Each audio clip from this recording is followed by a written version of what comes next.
또 하나는 이런 일이 있어도 되나?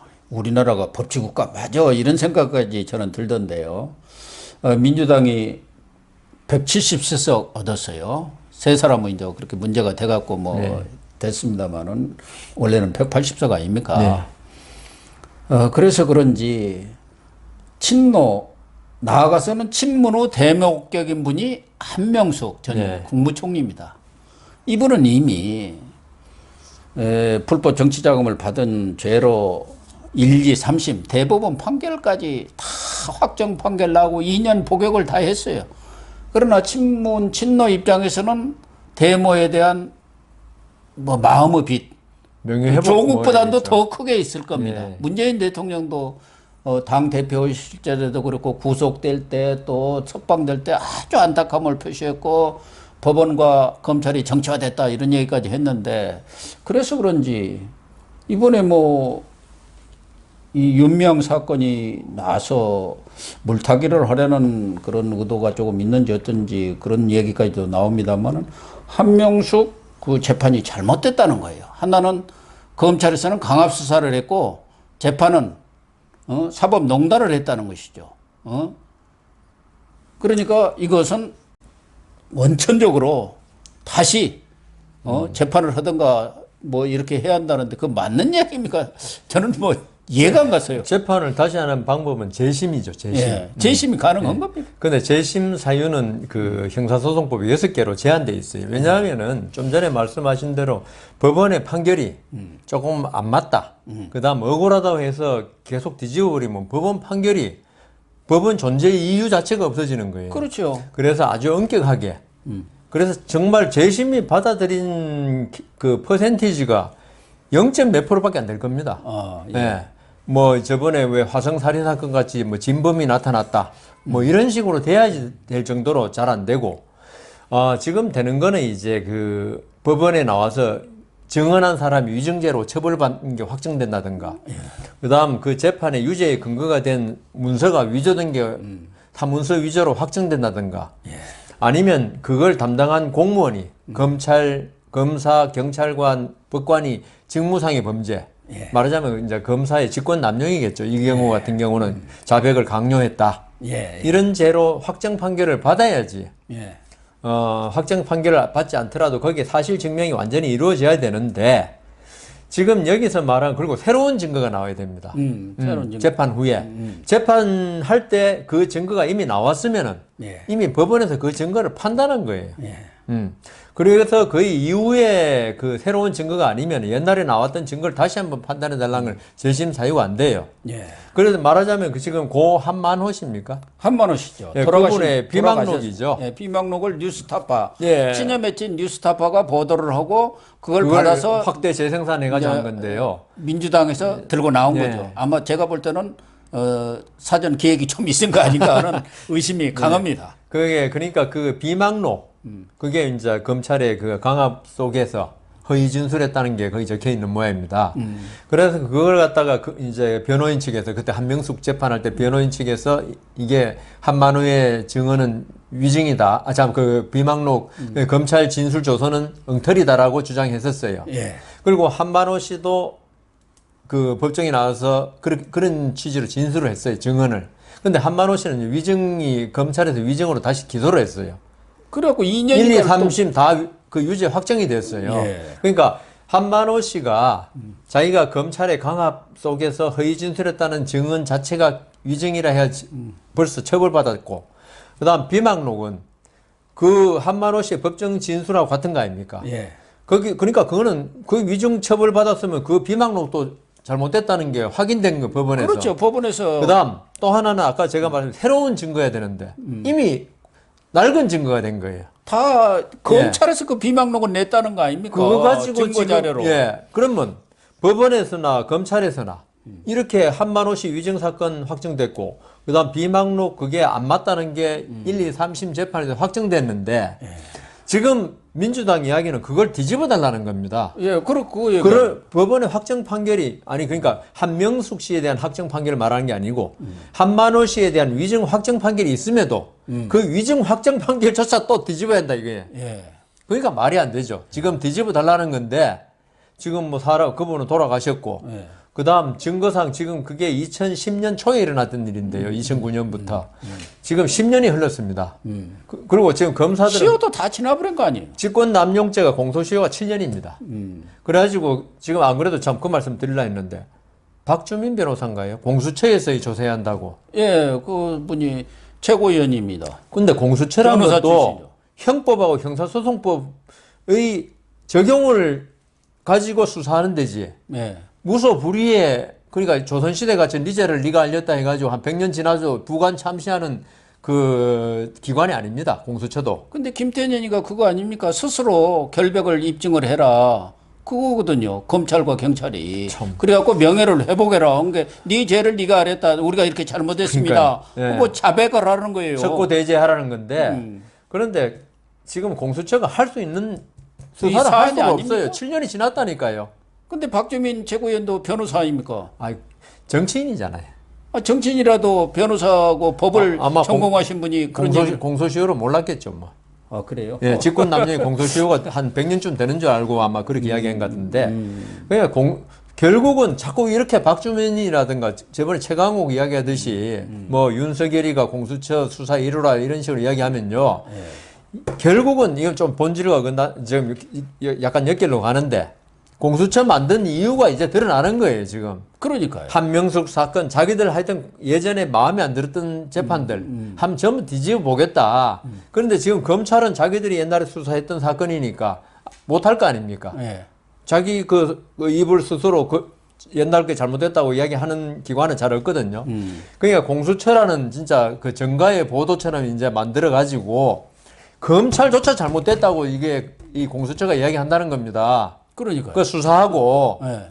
그러면 이게 나중에 법원에 재판 이거는 법원에 재판 갈 수도 없죠. 공소시효가 만료됐으니까. 이게 법원에 무조건 기소하면은 신문에 대문짝방에 날 거예요, 이게. 옛날 검찰 법원의 재판이 전부 엉터리다. 예? 그러면은 사법 신뢰는 땅에 떨어지는 것이고. 그래서 공수처를 그렇게 우리 그 법조인들은 그 반대했던 거예요. 공수처 역할이 결국은 정권이 입맛에 맞는 어떤 일을 하는 데 아니냐. 예. 그러면 제가 몇 번 말씀드렸죠. 검찰도 준사법기관의 독립성이 보장돼야 되는데 검찰의 독립성이 보장이 안 되는 거예요. 이제 이렇게 되면은. 그렇죠.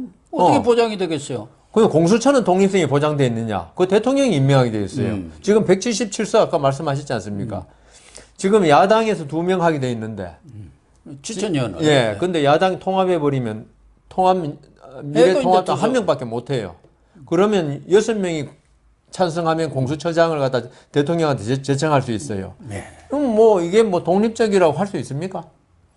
어차피 뭐 대통령이 임명하면은 그쪽 눈치를 볼 수밖에 없고 공수처장이 아무리 또 중립적인 분이 오신다 하더라도 그 밑에 있는 차장이라든가 전부 다 검사들이 뭐 민변 출신인데. 저쪽 민변 출신이면은 그거 소용이 없어요. 저는 공수처 검사 있죠. 예. 대부분 민변 출신이 올 걸로 봐요. 대부분 왜냐하면 그런다고 지금 봐야죠. 검사들이 가면은 이 공수처장이 못 믿겠다는 거죠. 지금 또 여권도 못 믿겠다는 거고 그 나물에 그 밥 아니냐.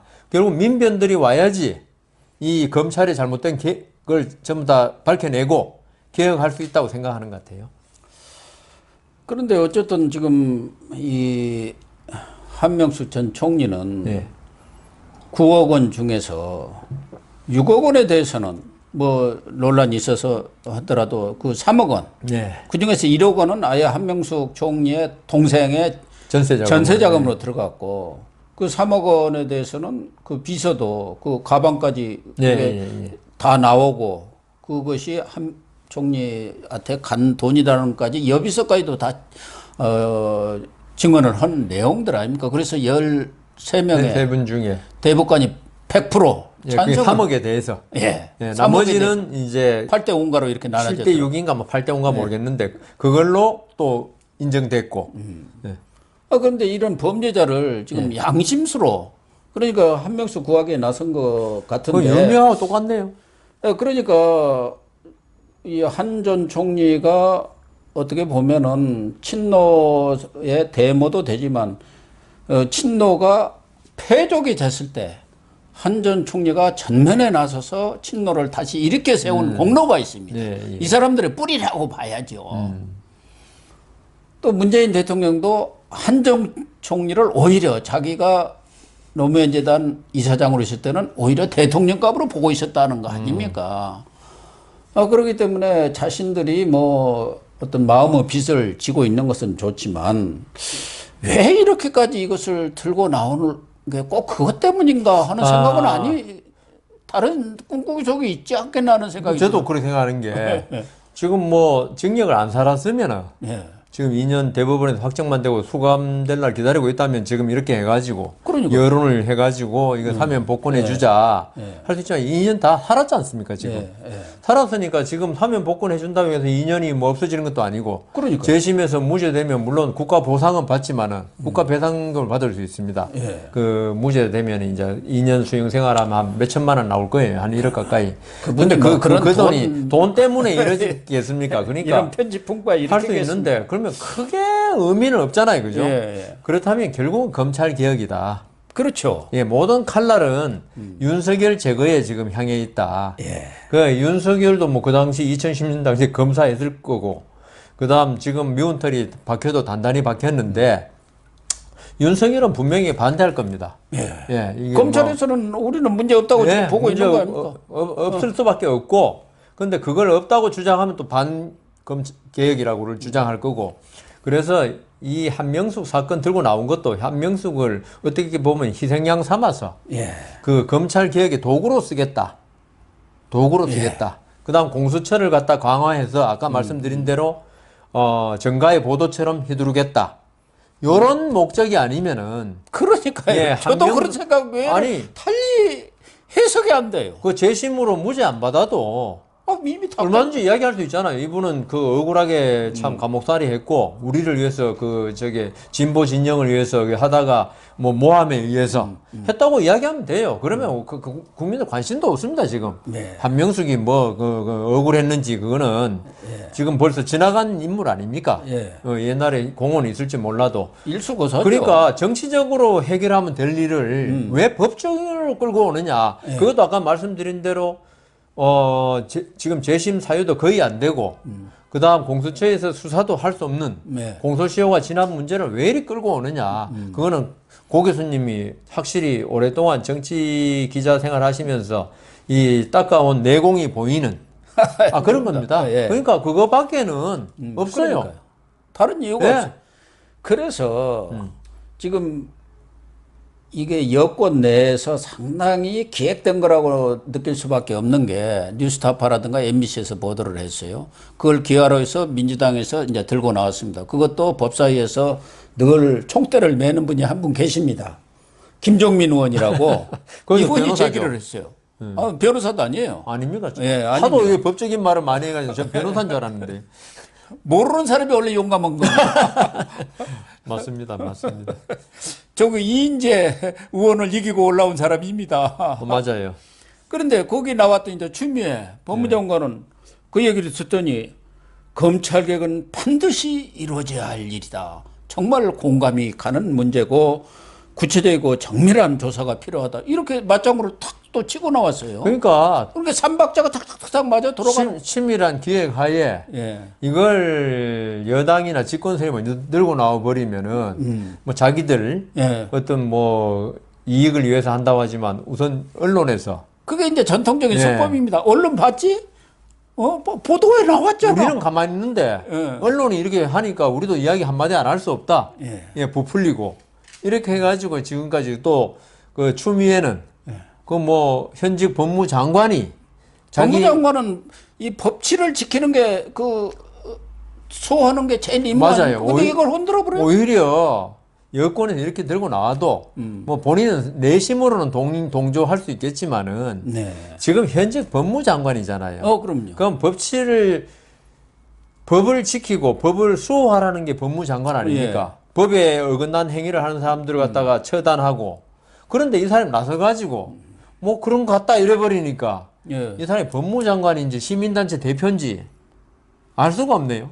그러니까 민주당 국회의원이 법무장관을 하면 됩니까? 지금도 그 국회의원이에요. 빠지 달고 그렇죠. 있어요. 30일까지는. 그러면 이제 이분이 경우에 따라서는 감찰카드 또 뭐 진상조사단 한번 꾸려보자. 시효가 지났더라도 전에 저 장자연 사건 이런 것도 문재인 대통령이 그 시효 지난 거 관계없이 진실을 밝혀라 했는데 뻥으로 드러났잖아요. 아무것도 없는 걸로. 근데 여기도 이런 기회를 통해서 진상조사단 꾸려가지고 검찰을 뒤에 흔드는 거예요. 지금 검찰 개혁이라는 게 뭐 있습니까? 인사로 해서 지금 또 곧 하겠다는 거예요. 7월쯤에 인사해가지고 그동안 윤석열 핵심들은 다 날렸는데 그 밑에 이제 부장검사, 부부장검사들 있잖아요. 그거를 싹 바꿔버리겠다는 거예요. 지금은 윤 총장 체제에서는 공안, 옛날 공공수사, 공안이죠. 또 특수부, 또 기획 이쪽이 우대받았는데 형사 공판부로 예. 착 바꿔버리는 거죠. 자기 라인으로 판을 바꾸겠다는 거고 이 검찰 진상조사 이렇게 하면은 아무래도 이런 것은 특수부에서 그 당시 조사를 했을 거 아닙니까? 하면서 예. 그러면은 특수부 하면은 또 윤 총장이 또 자기 라인이든가 본인이 직접 뭐 수사했는지 어쩐지는 모르지만 또 라인들이 다칠 수밖에 없잖아요. 검찰은 그래서 계속 압박을 넣는 거예요. 검찰 그게 가장- 계획이라는 거예요. 쫓아내는 게 계획입니다. 가장 엘리트들이 특수부 하거든요. 예. 검찰에서. 왜냐하면 특수부 검사라는 거는 진짜 집념도 강해야 되고, 소신도 있어요. 그다음 머리도 잘 돌아가야 되고, 그다음 이 계좌 추적이라든가 이런 문제에 대해서 전문성을 또 가져야 되거든요. 그쪽에서 엘리트지. 예, 그래서 검찰에서 아주 힘들게 키우는 분야가 특수부인데 지금 우리나라 뭐 군대하고 좀 비슷한 느낌이 들어요. 이 진짜 싸움 잘하고 전략 잘하는 사람보다도 뭐 이 어떤 사람이 마치 승진하듯이 그래서 이 검찰 개혁은 검찰 개혁 잘하고 검찰이 정권 말 잘 듣게 하려면은 무능한 사람들이 검찰에 있어야 됩니다. 똑똑하면 그래서 옛날에 그 저기 부모님들 그랬어요. 애 공부 많이 시키면 불효자 된다고. 예. 자꾸 부모한테 대드니까. 그 맨날 농사나 짓고 해가지고 이게 뭐 공부도 안 시키고 이러면은 부모가 시키면 그게 맞는 줄 알고 한다 이런 이야기를 했는데 이건 뭐 좀 어폐가 좀 있지만 검찰을 갖다 무력화하는 지금 작업이다. 예? 예. 특수부하고 이런 데를 갖다가 무력화한다는 거는 사실은 그런 사람들이 나중에 검사장 되고 총장 되고 해야지 예. 어떤 정권하고 맞붙을 수 있습니다. 그럼요. 그런데 특수부 지금 한참 일 잘하고 형사부는 사실 우리가 이런 말씀 드리면 맞죠.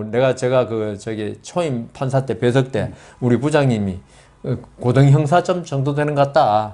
형사부 검사들은 예. 절도범 경찰이 잡아오고 송치하면 또 이제 절도로 기소하고 한 번 더 하면 좀 그 저기 하는 건데 특수부는 정말 우리 그 하잖아요. 다나카 가쿠웨이 예. 잡아놓은 데가 동경지검 특수부 특수부 아닙니까? 그 일본말 독소부라 그러는데 그런 식으로 이 특수부 검사들은 자기가 엘리트 의식이 있기 때문에 누가 이야기한다고 해서 그게 수긍을 안 해요. 자기가 수사를 해보고 아니다 싶으면 그만두지만 이런 검사들하고 맨날 저기 경찰에서 송치한 사건만 맨날 그냥 기계적으로 한 사람들하고 예. 검찰 수뇌부가 되면은 어떤 차이가 있겠습니까? 그러면 정권의 천양지차죠. 특수부란 건 정권의 비리를 밝혀내는 데도 예전에 대검 중수모가 했던 일 아닙니까? 그러니까 이 그 검찰 개혁으로 가는 건지 검찰 무력화로 가는 건지 지금 좀 있으면 드러날 겁니다. 근데 우리 여 변호사님은 검찰만 무력화한다는데 바로 저는 검찰보다는 또 검찰은 이미 무력화되어 가고 있는 거 이제 진짜 무력화 시키는 것은 뭐 김경수 대법원장이 오면서 사법부도 다 손에 들어와 있지만 판사들은 아직 그게 김명수. 김명수 김명수는 재판 받는 김명수 이름 비싸요. 예. 둘 다 경남 사람이고. 근데 아직까지는 판사들은 그게 아니거든. 그래서 공수처가 발족하기 전에 어쨌든 판사들한테 좀 겁도 주고 제대로 해라. 이런 시그널도 되지만 지금 당장 앞에 닥치는 게 이 김경수 경남지사 재판이 있습니다. 조국 재판이 있어요. 이재명 재판이 있습니다. 이런 부분에 대해서도 야 대법원에서까지도 다 확정 판결된 것도 170주서 가지니까 다 뒤집어 제대로 재판해. 저는 오히려 판사들 무력화 쪽이 더 지금 포인트가 있지 않나 그런 생각이 근데 이제 제가 판사를 해보면은 어지간한 판사한테는 이제 뭐 이런 압력 같은 게 없습니다. 중요한 사건이 아니니까. 이런 거 진짜 중요한데. 이런 거에 대해서도 대놓고 압력은 못 해요. 성창호 판사 안 봤습니까? 그러니까 제가 볼 때는 아까 우리 뉴스 타파인가요? 예. 그 이야기 했듯이 우선 여론전을 펼칩니다. 그래서 지금 판사들이 지금 영장 전담 판사 이런 사람들이 가장 지금 겁내고 있는 게 여론입니다. 댓글 올라오는 거. 신상 털기 해버리고. 그러니까요. 이 판사들이, 근데 보수 쪽은 자기 마음에 안 드는 영장이나 판결이 나왔을 때 그렇게 안 해요, 보니까. 근데 진보 쪽은 어떻게 수사관 출신이 많은지, 진보의 마음에 안 드는 판결 영장이 나오면 꼭 신상 털기를 하더라고. 그거 어떻게 하는지는 나도 한번 배우고 싶은데, 우선 그렇게 해가지고 여론이 막 들끓습니다. 그러면은 아까 말씀드린 대로 못 이기는 척하고 이 수사기관이 움직이든지 합니다, 이게. 그렇게 되면 아까 말씀하신 대로 이게 이 지금 여권이 바로 공격은 안 하고 그다음 판사들 이야기는 안 하고 아까 시민단체 우리 윤미향이 얘기했지만 전부 자기들하고 지금 노선이 같잖아요. 그 사람들을 동원하는 겁니다. 그게 이제 무해 전술이에요. 네, 그렇게 해가지고 이 판사를 하여금 못하게 하는데 판사들도 바보가 아닌 이상은 알죠. 내가 이번에 김경수 유죄하면은 또 고생하겠구나. 그래서 확실히 유죄 증거가 있고 이러면은 그거는 안 통하겠지만은 왜 법원의 재판 사건 중에 확실하게 유죄냐 무죄냐 아니면 확실하게 원고 청구 기각이냐 인용이나 사건 거의 없습니다. 그렇겠죠. 전부 다 아슬아슬 애매해. 49대 50 아닙니까? 그러니까요. 뭐 60대 40 이럴 때 60편을 들어줬다가 이거 나중에 혼나겠네. 이래 되면 승진도 못 내가 하고. 좀 편하게 지내자. 요새 판사들이 좀 그런 사람들도 꽤 많아졌어요. 그래서 이게 그러니까 그 훌륭한 정권이라면 여론이 그렇게 들끓어도 우리 법원을 믿자. 이렇게 말하는 정권이 돼야 될 건데 우리 지금 문재인 정권은 여론이 조금만 떠들고 그다음 청와대 그 신문고인가요? 게시판에 뭐 들어오면 완전히 그걸 더 확대해가지고 지금 우리나라의 헌법상 제도에 있는 그 감사원, 법원, 검찰에 대해서 무차별 공격을 더 해대 버리니까 이게 과연 민주화로 가는 길이냐. 아침 우리 모 신문에도 민주화 역행하고 있다고 나와 있는데 그래서 참 안타까운 면이 그게 있습니다. 제일 걱정이 되는 것이죠. 아니 여론도 지금 윤미향 같은 여론은 안 따라요. 그렇죠. 60-70%가 사퇴해야 하고 윤미향의 설명에 납득이 안 간다는데 그런 부분에 대해서는 지금 깔아뭉개요. 자기한테 불리한 것은 여론은 안 따릅니다. 다른 것은 또 여론도 진짜 여론이 하는데 지금 친여 매체들 동원해 갖고 이런 것을 여론을 만들어요. 그게 이제 제일 문제 아닙니까? 그렇기 때문에 그마저도 지금 몇몇 목소리를 내는 언론도 보기 싫어 갖고 언론법을 고친다는 거, 언론 개혁을 하겠다는 거 아닙니까? 정말 우리 민주주의가 우리 총선 전에도 여러 차례 얘기했습니다만 위기에 처한 거 아닌가. 진짜 백척간두에 있습니다. 민주주의가. 뭐 마지막으로 하나 조금 더 궁금한 부분이 얼마 전에 5.18 광주 민주화운동 40주년 기념식에서 문재인 대통령이 5.18 문제 해법은 남아공, 그러니까 만델라식으로 풀겠다. 그런 얘기를 했어요. 그러니까 본인들이 자백을 하고 고백을 하고 그렇게 되면은 용서해 주겠다. 용서해 줄 때 이제 문제는 이 시효 문제가 있는데 그런 부분은 말하자면은 국회에서 좀 처리를 해달라. 그런 얘기예요. 그 만델라 대통령 때도 그 시효를 없애버렸던가 뭐 그렇게 됐지 않습니까? 근데 시효는 없앤다고 그게 그 소급 적용은 안 되니까 그건 안 됩니다. 그건 국회에서 벌 만드는 위원이기 때문에 이 공소시효 이런 거 말씀하신 거 아닙니까? 그거는 할 수가 없습니다. 그런데 대통령은 그래서 대통령이 어째서 그런 얘기를 했을까요? 그래서 그 부분도 지금 논란이 있어서 이게 아마 위헌적인 거 아닌가? 제 생각에 시효와 관계없이 진실을 진상을 밝히자 그 말이겠죠. 왜냐하면 대통령 진실을 고백하면은 용서와 화해로 그러니까 그건 정치적이고 법적인 문제는 아니죠. 제 생각에는 남아공은 진상조사 및 화해위원회를 만들었죠. 그렇죠. 그래서 백인 정권 아파르테헤이트라 그러죠. 그 당시에 이루어졌던 흑인에 대한 여러 가지 고문, 살인 이런 문제를 전부 다 많이 밝혀냈습니다. 근데 만델라 대통령이 이걸 만일에 해가지고 처벌하게 되면은 백인들 전부 다 대탈주가 일어나거나 아니면 흑인과 백인 사이에 내란이 일어난다. 우리 남아공을 위해서는 우리가 참 억울하게 많이 당했지만 흑인이기 때문에 그런 말을 할 수 있는 거예요.